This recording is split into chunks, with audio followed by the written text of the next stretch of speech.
والصلاة والسلام على أشرف الأنبياء والمرسلين وعلى آله وجميع صحابته أجمعين، أما بعد. يقول الله سبحانه وتعالى في كتابه: كتب عليكم الصيام كما كتب على الذين من قبلكم يا أيها الذين آمنوا كتب عليكم الصيام كما كتب على الذين من قبلكم لعلكم تتقون. وقال النبي صلى الله عليه وسلم: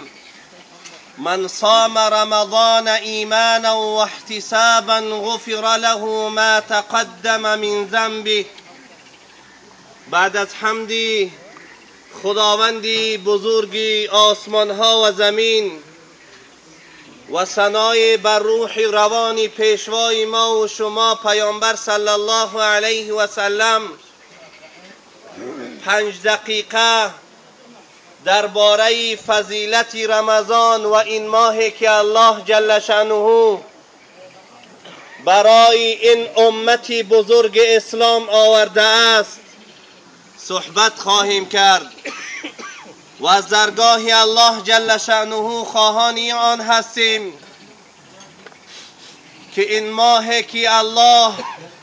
خداوند نصیب کند و پیش ما می آید،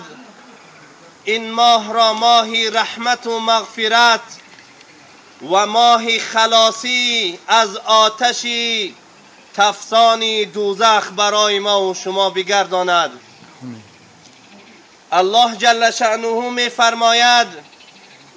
کتب علیکم الصیام کما کتب علی الذین من قبلکم.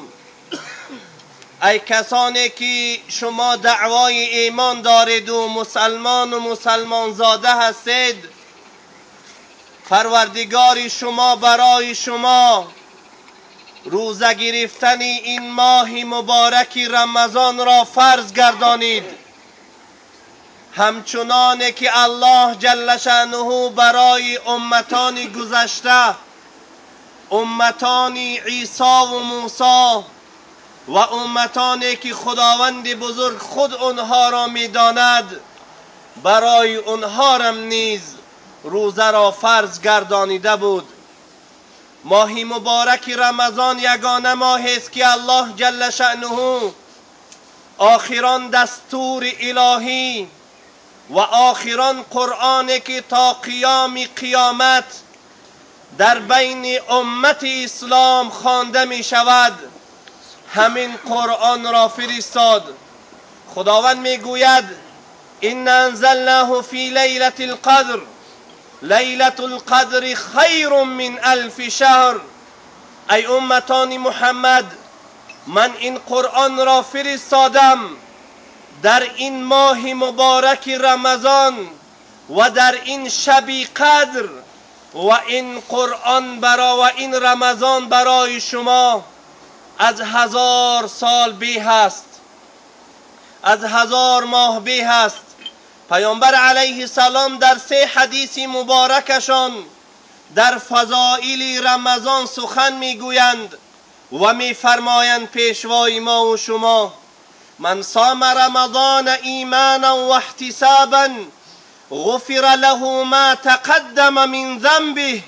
و هر کسی که رمضان را روزه می دارد با ایمان کامل و برای رضای پروردگاری که او را آفرید، الله جل شأنه هر گناهی کرده است الله جل شأنه از گناهان او در می گذرد. و باز می فرماید پیامبر ما و شما: من قام رمضان ایمانا و احتسابا غفر له ما تقدم من ذنبه. و هر کسی که ماه مبارک رمضان را نماز تراویح او را با امام میخواند و پشت امام این 20 رکعت را میخواند، یقین بداند که الله جل شأنه همه گناهان او را میبخشد. الله جل شأنه در حدیث قدسی میفرماید، حدیث قدسی حدیثی را میگویند که متن او و مفهوم او از الله است، لکن لفظ او از رسول اکرم صلی الله علیه و سلم است که می فرماید خداوند بزرگ کل عمل ابن آدم له الحسنة بعشر امثالها الى 700 ضعف الا الصيام فانه لی و انا اجزی به. خدا میگوید هر عملی که انسان میکند او برای خود اوست مگر روزه که او را انسانها و بندگان من برای من میگیرند. روزه یگانه عبادت هست که انسان فرصت زیاد مییابد که این روزه خود را بشکند و این عهد خود را با خدا از بین ببرد. لکن ایمان او به خداوند بزرگ و وعده هایی که الله جل شأنه با زبان پیامبرش برای روزدارها کرده است این را نگاه می دارد و ایمان می آرد و باوری دارد و با لبان تشنه با شکم گشنه زبان خود را از همه سخنهای بد از غیبت و از سخنان حقارت باز می دارد تا که الله جل شأنه آن وعده که با زبان پیامبر گرامی قدر صلی الله علیه و سلم کرده است که روزداری که روزه خود را می دارد و اخلاص به خدا و پیامبر او دارد الله جل شأنه او را از دروازه ریان داخل جنت می کند. برای همین پیامبر خدا صلی الله علیه و سلم از الله ذوالجلال روایت کرده می فرماید فإنه ترك شهوته و طعامه لی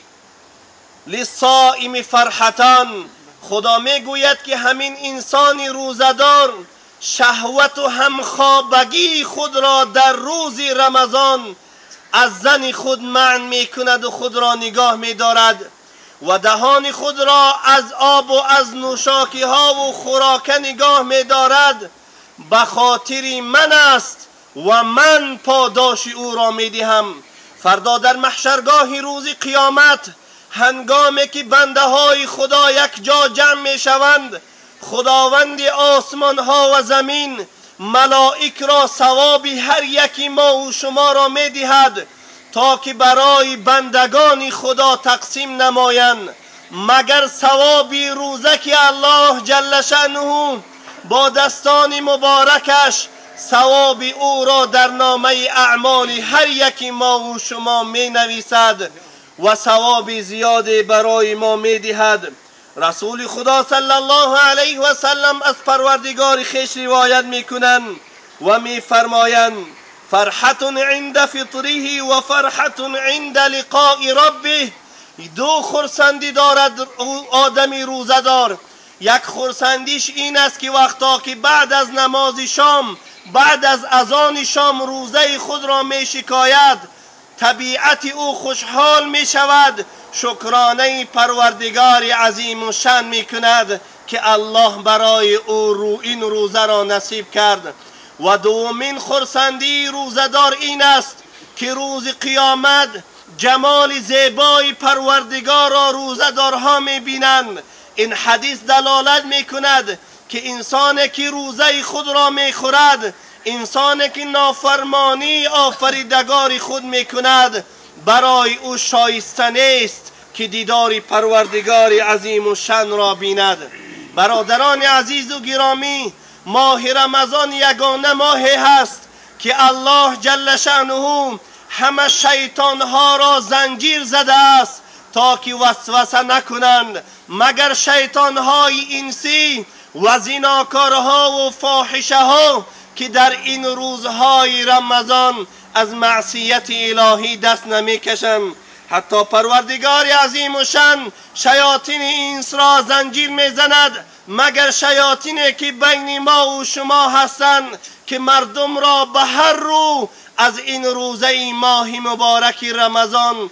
از این رحمت پروردگار آسمان ها و زمین و از این جنتی که پهنایی و پهنایی آسمان هاست اونها را منع میکنند. یا به رقصهای خود یا به شکل زیبای خود یا به هر رویی که اونها میخواهند امت اسلام و جوانان اسلام را از راه میزنند. یگانه خطری که امروز پیش جوانان اسلام هست این خطری فاحشگی است که این را روزه رمضان و ماه مبارک رمضان از انسانها گم میکند، زیرا که الله جل شأنه 50% شیاطین را زنجیر میزند مگر شیاطینی که بین امت اسلام هستند، زیرا که اونها را الله جل شأنه مهلت داده است تا که اونها شقاوت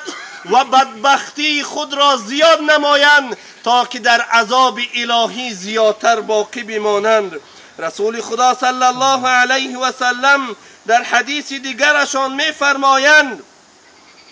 من قام رمضان ایمانا و احتسابا غفر له ما تقدم من ذنبه. برکتی که الله جل شأنه در نماز تراویح داده است و در دعای جماعت او داده است و در او اجتماعی که همه یک جا سر پیش پروردگار عظیم و شان خم میکنند تا که عبادت خدا را کنند، شاید که در نمازهای دیگر نباشد. از این رو وصیت علما و پیشتازان امت اسلام برای شما جوانان این است که شما روزه مبارک را به اخلاص به خداوند یکتا و به اخلاص به احادیث رسول اکرم صلی الله علیه و سلم و پیرو از سنت پاک رسول الله انجام بدهید. الله میگوید قل ان صلاتی و نسکی و محیای و مماتی لله رب العالمین. بگو ای محمد